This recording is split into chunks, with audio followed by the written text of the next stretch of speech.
on a cruise over the next Thanksgiving break, you should probably stay tuned for the following. We can just do slow. Hi, I'm Shane. At the coast for a hurricane to occur, it needs the assistance of both high and low pressure, with water at the approximate 80 degrees in order for it to evaporate and make clouds.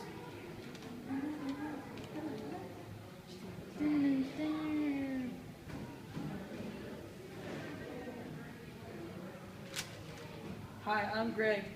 The Bermuda High can also affect the strength of the hurricane winds, which can change the direction of the storm. The El Nino also has its effects on hurricanes, some which include its influence on pressure and wind patterns across the tropical Atlantic.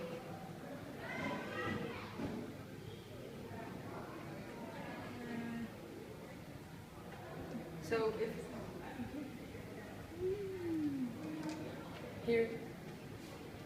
if you go on the cruise, I would persuade you not to go because there are like chances of hurricanes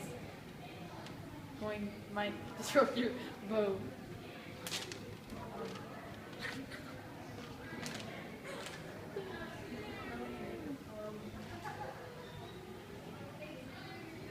Okay. We have a few. Keep going. Oh, pause it. Okay. We have to figure Hurricane exciting.